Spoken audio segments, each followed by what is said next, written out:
नमस्कार, स्वागत है आपका हमारे YouTube चैनल मिथुन SML यूट्यूब चैनल पे।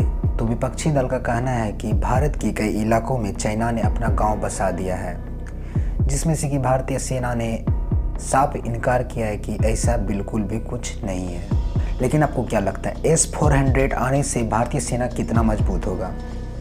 ये बात जानने वाली बात है और सोचने वाली बात है। तो आप लोगों को याद रखना चाहिए, S-400 भारत आने से पहले चीन के पास 400 मौजूद है। हमारे देशवासियों को पता होगा या नहीं होगा पता नहीं, पर मुझे जहाँ तक पता है मैं आप लोगों के साथ शेयर करना चाहूँगा। S-400 जो है, जो कि लड़ाकू विमान को मार गिराने का क्षमता रखता है, बैलिस्टिक मिसाइल से लैस, चीन के पास पहले से मौजूद है। अब भारत के पास नया आ रहा है, तो इसका मतलब ये नहीं है कि भारत के पास आ जाने से चाइना कमज़ोर पड़ जाएगा। बिल्कुल भी ऐसा नहीं होने वाला है। और याद रखिए, हम लोग हमेशा बोलते रहते हैं युद्ध युद्ध युद्ध, कोई अच्छी चीज़ नहीं है। अभी लॉकडाउन में आप देखे होंगे, जब लॉकडाउन लगा था तो कई सारे चीज़, खाने पीने की चीज़ जो थे, दाम बढ़ गए थे। उसी तरह जब युद्ध होगा दोनों देश के बीच, तो अपने भारत के बारे में बता रहे हैं। अपना भारत में जो खाने पीने की चीज़ हैं, जैसे गेहूं, अनाज, चावल, सब्जी, कुछ भी, उसका हाई लेवल पे दाम बढ़ जाएगा।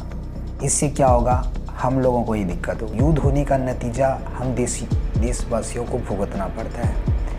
ये बात हम और आप नहीं समझते हैं। हम और आप ये समझते हैं कि युद्ध होगा, युद्ध होगा, युद्ध होगा, बस इतना ही चाहते हैं। लेकिन युद्ध का असर आप पे और मुझ पे, हमारी जनता पे पड़ेगी।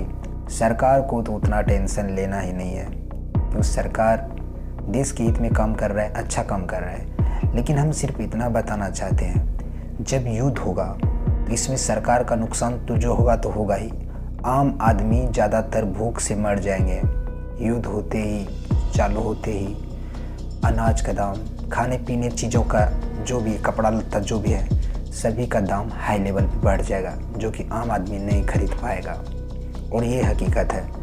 अब बात करते हैं कि भारत कितना शक्तिशाली है चीन के मुकाबले। तो इसमें कोई शक नहीं है कि भारत कमज़ोर पड़ेगा चीन के मुकाबले। लेकिन चीन को भी हमें कम नहीं आंकना चाहिए, क्योंकि चीन भी हाई लेटेस्ट हथियार का उपयोग करता है, हाई लेवल पे है। और अमेरिका के बाद चाइना ही आता है सुपर पावर के मुद्दे पे, जहाँ पर कि अमेरिका भी डरता है चीन से सामने सामने बात करने से। अभी आपने देखा होगा, शी जिनपिंग और जो बाइडेन का बातचीत हुआ है, जिसमें से बहुत हद तक सफल नहीं माना गया इस बातचीत को, जहाँ पर कि चीन ने कहा था कि अमेरिका से कि आप ताइवान का साथ छोड़ दें, वहाँ पे अपना हस्तक्षेप ना करें, यानी आप उसका साथ ना दें ताइवान का।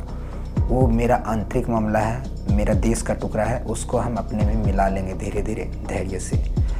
यहाँ पे जो बाइडेन भी कुछ नहीं खुल के बोल सका है, और जो जिनपिंग ने सामने सामने जो बाइडेन के बोल दिए, जो कि ये दर्शाता है कि चीन शक्तिशाली भी है और होशियार भी है।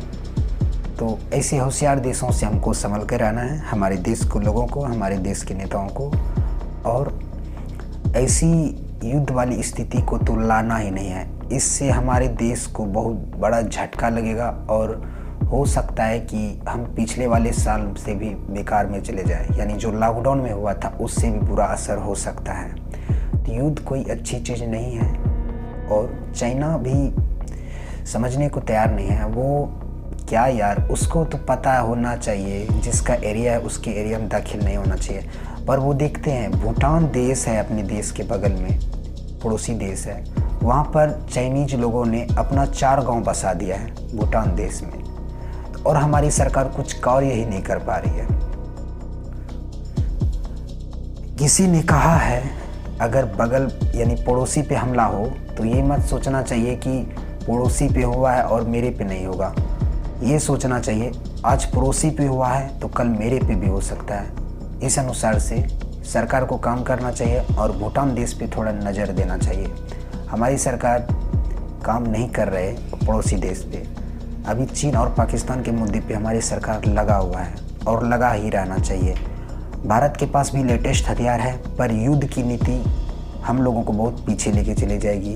जिसे पुराने ज़माने के लोग कहा करते थे खाने के लिए नहीं मिलता था पहले, उसी दौर में हम लोग पहुंच जाएंगे अगर युद्ध होता है तो चलिए इंतज़ार करिए हमारा अगले वीडियो का। तब तक के लिए धन्यवाद।